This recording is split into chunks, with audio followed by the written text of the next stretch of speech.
Now we're going to move on and talk about the carbon cycle. Key questions regarding the carbon cycle include what determines how reservoirs respond to imbalances in the flow of material to and from those reservoirs. Which reservoirs and processes are important to the recycling of carbon and other essential nutrients in the Earth's system? And do feedback mechanisms regulate the amount of atmospheric CO2? Just starting out here with a couple reservoirs. This is the tore-through tree, also known as the drive-through tree on the west coast of the U.S. It's a coastal redwood that somebody has cut a hole through so you can drive through. This would represent a reservoir of carbon that lasts about 3,000 years or so. Assuming the tree is 1,500 years old at this time, it has been storing carbon, ultimately CO2, from the atmosphere for 1,500 years that the tree's been alive. Once this tree dies and falls over, which is going to be accelerated by chopping the middle out of it, this tree will begin to decay, and it'll take hundreds to thousands of years to completely return to CO2. All of the wood, all the cellulose, the lignins, the starches, the proteins, everything that's in this tree is ultimately going to be converted back into gas, whether it's methane or CO2 as the most common examples. So we're looking at a reservoir here that's going to last thousands of years, a reservoir here in this light-colored carbonate that, as long as it's sediment, lasts tens of thousands of years to hundreds of thousands of years. The extreme example here, or a more extreme example here, is the geology building. This is made up of an old carbonate rock, hundreds of millions of years of age. So this building is about 40% carbon, and that carbon was locked into this carbonate, this dolomite that makes up the rock that forms the building stone here. That carbon was locked up hundreds of millions of years ago in that dolomite mineral that forms this building. Carbon is central to the workings of the Earth system because all life is based on carbon. Now, there have been some science fiction novels over the last 60, 70, 80 years that talk about life forms that utilize silicon instead of carbon because it has a potential for 4 bonds like carbon does, but I don't see that ever working out. Now, gaseous CO2 is a critical greenhouse gas. It behaves as a very effective greenhouse gas in that it captures a significant amount of outgoing radiation and converts it to heat. That warms the atmosphere. The acidity of the ocean is regulated by carbon compounds, by CO2 dissolved, by HCO3, known as bicarbonate, H2CO3, carbonic acid. These compounds are going to ultimately determine the pH of the ocean. And the pH of the ocean is going to determine what gets preserved and how long it gets preserved in water with variable pH. The maintenance of an oxygen-rich atmosphere depends on the transfer of carbon to sedimentary rocks. Without storing of carbon in sedimentary rock, either as carbonate rock or as organic matter in those rocks, we would deplete the amount of oxygen in the atmosphere. And we'll see this oxygen rising and falling through Earth history as we continue on in the course. Along with the rise and fall of oxygen is going to be a rise and fall of CO2. Now, recycling of these elements is going to be a key to the functioning of the Earth as a living planet. Of course, many elements are critical. None is more critical. None is more centrally located or fixated than carbon. It is a major component of the atmosphere, of the hydrosphere, of the lithosphere, of all the spheres, the biosphere in particular. Now, all life is based on carbon. Carbon dioxide is an important greenhouse gas. We've mentioned that. The acidity of the ocean is regulated by carbon compounds. And the maintenance of an oxygen-rich environment depends on the transfer of carbon to sedimentary rock.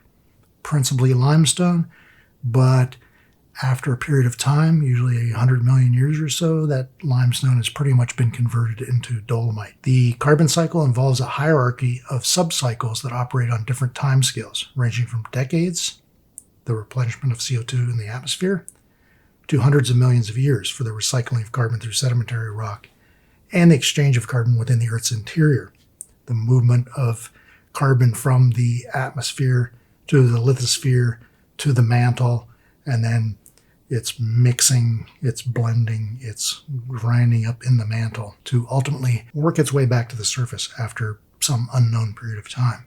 Now, people like me, isotope people, are interested in the isotope values, the ratio in this case of carbon-12 to carbon-13, two main forms of carbon in the world.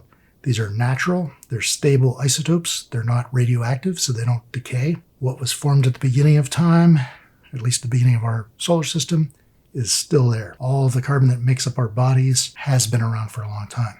Now, when we look at the isotope values, the ratio of carbon-12 to carbon-13, we can see differences between different reservoirs. Fossil fuels, coal and oil predominantly, fall in this range. And that's because they're made up of organic matter that was once living. If we look at modern life, modern plants, land plants sit here, the minus 33 to minus 25, minus 24 range in carbon isotope values. Marine organic carbon sits in a pretty similar area there. Soil organic carbon is going to overlap the land plants and the isotope value of limestones. Limestones are going to make up a significant portion of a lot of soils around the world. When those limestones dissolve, they give up that carbon again. That carbon is going to mix with carbon given up by land plants when they decay, when they break down and get converted back into CO2. So the soil organic carbon is going to be a blend of predominantly organic matter from land plants with a hint of some limestone carbon. That's going to draw the values sort of this way. Soil CO2, which is generated by the breakdown of organic matter in the soil, should have a value that's pretty similar to the soil, and it does. Now, when we look at extreme end members, biogenic methane, this is produced by anaerobic bacteria predominantly, we have very, very low values, very negative carbon isotope values for biogenic methane. The other extreme is shallow ocean sigma CO2. This means total, or the sum of, all the different types of CO2 that are present in shallow ocean. This would be CO2, CO2 aqueous, HCO3, H2CO3, etc. Put all those together, that's going to be the shallow ocean sigma CO2. That has a value of around +2 to +4 or so, generally. And that's out in the open ocean. That's important. Open ocean, not shallow water. So that's going to be our positive end member, whereas methane is going to be our negative end member. Everything else pretty much falls in between. So by knowing the isotope values of these different components, we can produce a budget that goes back in time. And we see that here. We see the delta 13C value. This PDB should be VPDB. This is a standard that's used to compare numbers. We'll worry about that later on, either in this course or if you take the isotope course that I teach or one of the courses that Chris Holman teaches. We'll talk about that. Going back 540 million years or so, we have a carbon isotope record of carbonate rocks and different components of the rocks, brachiopods. Wow, there's a bunch of different stuff. When you put it all together, you get a range of carbon isotope values that varies quite considerably over time. And what we'll see when these carbon isotope values are relatively high, that we're probably storing a lot of organic matter. So in particular during the Carboniferous period, get it? Carboniferous period, we're storing lots of organic carbon. That means carbon with a relatively high value is going to be present in the atmosphere. It's left over because the carbon with the low value is all stored away in the organic matter of the Carboniferous rocks, oil, gas, and coal predominantly. So during periods of time when there's lots of organic matter produced, the carbon isotope value of the atmosphere goes up. This is a great idea. It's like Wegener's idea of continental drift, except it doesn't appear to work. At least it doesn't appear to work very well. And that's something that we learned by looking at shallow modern carbonates in the Florida Keys and the Bahamas. And we'll get back to that a little bit later in this series of lectures. So we can run these models of carbon isotope values back in time, converting them to the amount of carbon dioxide, parts per million by volume here. And we can see that at certain times in the past, it's really the Wild West chemically. We don't have a good idea what the carbon isotope value of the ocean was. We don't know what the atmosphere was. we're waving our arms quite a bit. When we get to the Carboniferous and the Permian, we're storing all that organic matter as coal swamps on land and oil fields. In Texas, for instance, the Perm of West Texas is one of the prime oil-producing regions of the world. That means that oil is Permian in age, more or less. Moving ahead towards the modern, we'll see some wild swings where the isotope value of carbon indicates that the carbon dioxide concentration in the atmosphere is relatively high. Now, sometimes this is associated with indicators that the temperature is higher than normal for the Earth. Other times it doesn't match up. When we get to the modern, we have very good data because we can measure it right now. We're at about 420 parts per million, maybe a little more than 420 parts per million this year. So we're sitting right about here. That means for most of geologic time, the amount of CO2 in the atmosphere was higher than it is today, if you believe this carbon isotope story. And as I mentioned a minute ago, there's reason to think that maybe we shouldn't believe this carbon isotope story. Doesn't mean isotopes are bad, just means they've been misunderstood. Biological and physical processes involved in the recycling of carbon can make it difficult to separate the two definitively. There is an intermingling, an intertwining of the two, the organic and inorganic processes. We see a lot going on here. We could talk about this slide for hours. I know you don't want to do that. So just quickly, what we have here are some corals that are artificially colored, made up of the mineral aragonite. It's a polymorph of calcium carbonate. Very similar to calcite. Well, similar chemically to calcite. Now, this is ultimately going to be consumed by fish like, I don't really see one here. Well, this one here, this guy, maybe.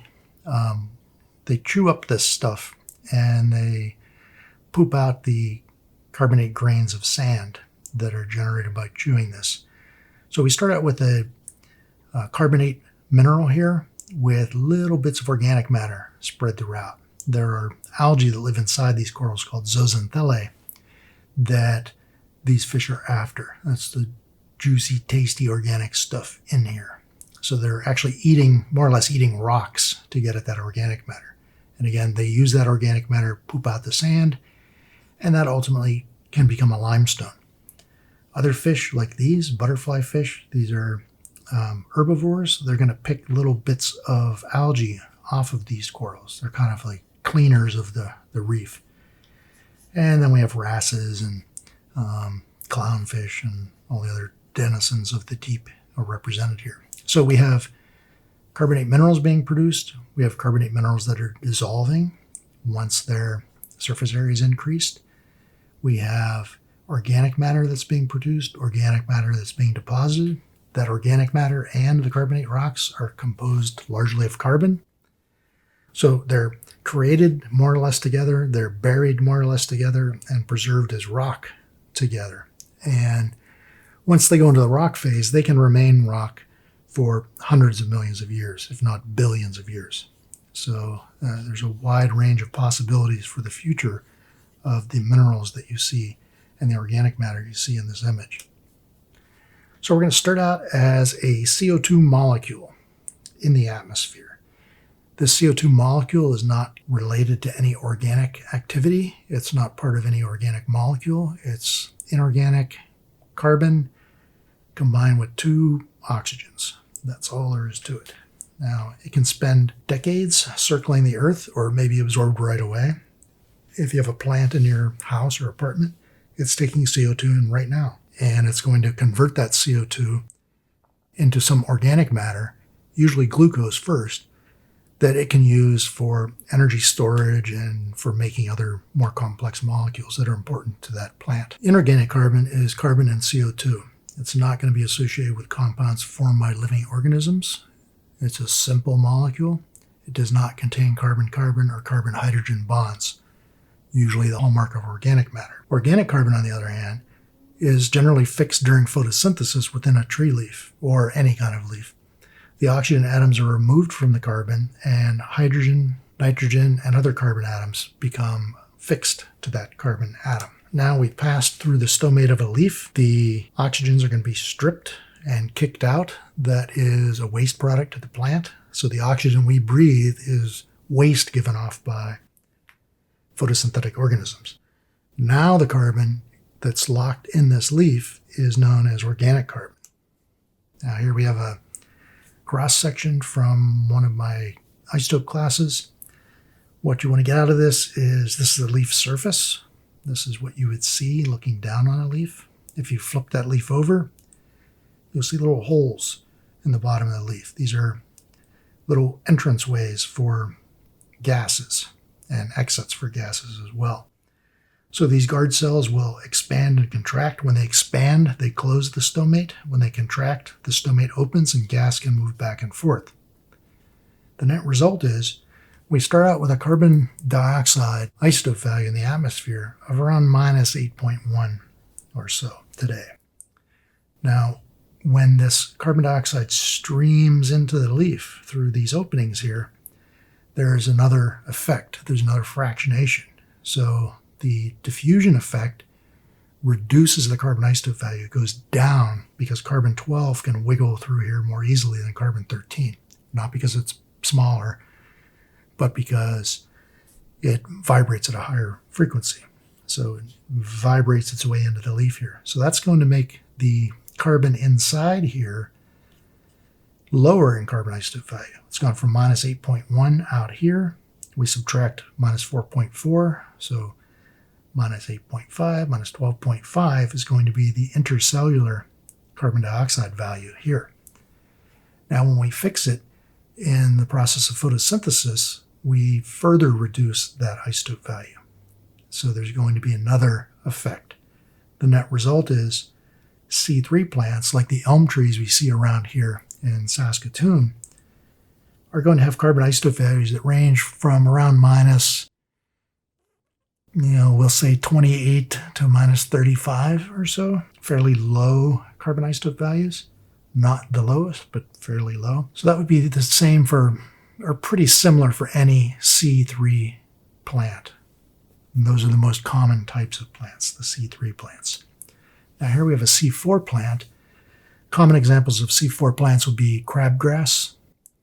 The nice soft grass you get in the spring first when the ground is wet is a C3 grass that converts to C4 over the summer because these are more drought resistant. Another common C4 plant is corn. So anytime you're eating a Dorito, you're ultimately consuming C4 pathway carbon. Okay, so there's a little bit of a difference in leaf structure, leaf anatomy, that results in a difference in the carbon isotope value for the organic matter that's produced here. The ultimate result is, getting back to what your parents tell you, you are what you eat. We can tell what you've been eating, whether you've been eating C4 plants or eating C3 plants, by measuring the carbon dioxide given off in your breath. And I used to do this in my isotope class every year. I'd take a hair sample from each person and we would analyze it, and I would tell the students what they've been eating. And for the most part, they nod their head yes, or others had no idea what they've been eating. And then there are the sneaky ones. When I tell a vegetarian, for instance, that your nitrogen isotope value indicates you're eating meat, they look upon me with horror. And eventually, when pressed, they admit they have a secret bacon addiction, or I just can't refuse breakfast sausages. It always comes out. The truth comes out. And these isotope values are locked away in your body as long as you live. They're locked away in trees. If a tree is thousands of years old, we can analyze a tree ring thousands of years ago and see what kind of CO2 that tree was exposed to in that year thousands of years ago, which is kind of neat.